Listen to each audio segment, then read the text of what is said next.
Anthony Evans. I'm a third generation dairy farmer here at Mark Cross in the Vale of Glamorgan. Family's been farming here for over 90 years. Hopkins, the next generation, seems to be taking over very quickly from me. We are farming 180 dairy cows with the followers. We're trying to increase yields and increase fertility. In the present climate, we're trying to get as efficient as we possibly can. There doesn't seem to be any more coming from the marketplace, so we really need to push in on the efficiency side of the cows. We're having a lot of help from Farming Cadet. Today we're going to learn about the fertility and the nutrition of the cows and how to increase our fertility and the production out of the cows. As Dad said, there's 180 dairy cows here. We're averaging just under 10,000 litres. And within the last 12 months, with the help of Farming Connect, we've gone from a calving index of 480 days back to just shy of 410. So with everything we're getting from the open days here, we're really pushing the cows on. So, yeah. Iwan Price yw'r enw, a fi'n gweithio i cwmni o enw Cara. Fy nghyfrifoldeb i ar y fferm yma yw rhoi'r bwydlen i'r dagodro, a heddiw mae diwrnod agored yma yn trafod y fwydlen y dagodro a'r effaith mae hwnnw'n gael ar ffrwythlondeb y fuwch neu fertility. Beth i ni'n neud yma yn macro sy'n ni'n rhannu'r da sy'n godro mewn i dair grŵp, sef y rhai sy'n newydd lloia, y rhai sy'n nghanol y flwyddyn llaeth, a wedyn y rhai ola sydd bron a sychu. Hefyd mae gyda ni dau grŵp sych, a hwnna yw'r peth mwyaf pwysig yn fy marn i ar y fferm yma, le mae un grŵp yn cael ei fwydo am ryw 5 i 8 wythnos ar rasiwn eitha yn llawn forage gyda gwellt a bales. Yna i ni'n symud nhw i grŵp yn agos i lloia, a mae rheini wedyn yn cael tua 20 kilo o'r fwydlen byddan yn bwyta pan byddan nhw'n godro.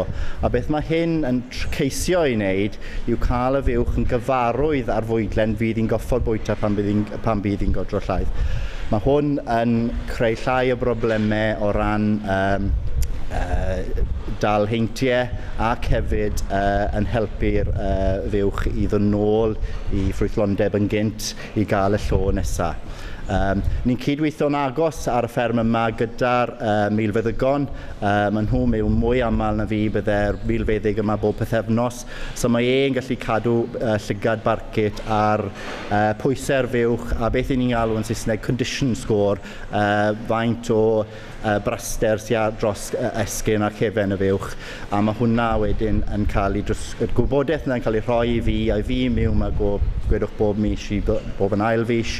A'n cydweithio'n agos yn ei siŵr bod y fwydlen yn cydseinio beth mae'r filwyddygon yn moyn.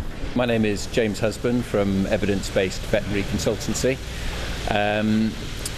We work with all sorts of dairy farms, and our area that we're most interested in is nutrition, metabolic disease and the effect of nutrition on fertility. One of the major drivers for fertility on dairy farms is the amount of condition that the cows are going to lose post-calving, and what we're really after is to minimise the amount of condition that they lose. Because if you've got a cow in better energy balance, you're likely to have an earlier resumption of ovarian cyclicity and also better quality eggs released after ovulation.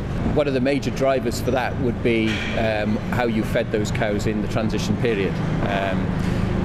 A lot of studies over the last 10 years have identified a problem with overfeeding rather than underfeeding in the dry period, especially if cows are overfat or overfed in the far off dry period and all the way through to calving. So it's very important to have a ration that doesn't overdo the cows in late lactation so they get too fat before drying off. We're looking really for a target condition score of about 2.5 up to about 3. And we know that if condition score is greater than 3.5, for instance, prior to calving, there's a much greater incidence of displaced abomasums and also fat mobilization post-calving, which we don't want.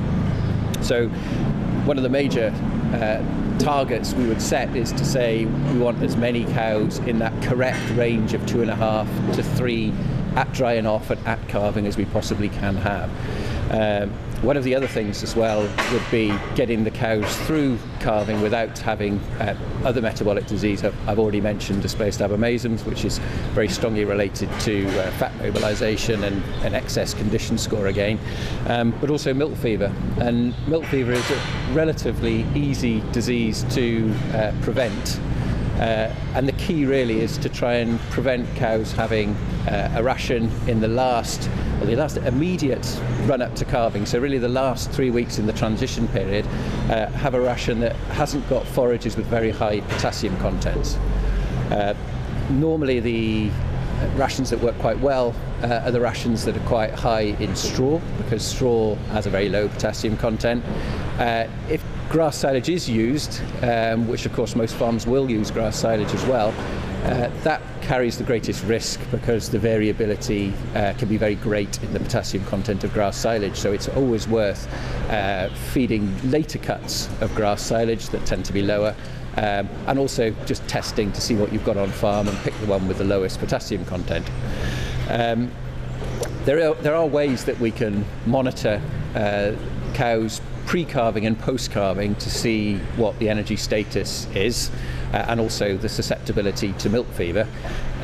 One of the things that we do quite a lot of is blood sampling pre-calving, and with that we're checking for the concentrations of non-esterified fatty acids, NEFAs, and we're looking really for levels of 0.3, 0.4, maximum really millimoles per litre. We know that if we have high concentrations, the cows are much more likely to suffer from a metabolic disease afterwards and poor fertility and the like.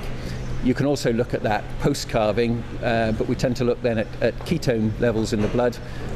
You can look at ketone levels and also NEFAs, and again we're looking for a target of less than 1.2 millimoles per litre for ketones in the bloodstream in the first 2 to 3 weeks after calving. With urine, we can check the urine pre-calving and see the level of potassium in that. And as I've mentioned with potassium, it is a big driver for milk fever. So if we can decrease the amount of potassium that they're eating in the forages, we'll also see lower levels of potassium in the urine, and that's a good sign that we're not going to get milk fever. The other thing, of course, is magnesium. We all know magnesium is involved in stopping milk fever, and we can check the level of magnesium in the urine too to see whether we have adequate levels of magnesium. You're really setting the foundations then for decent fertility and for lower levels of metabolic disease.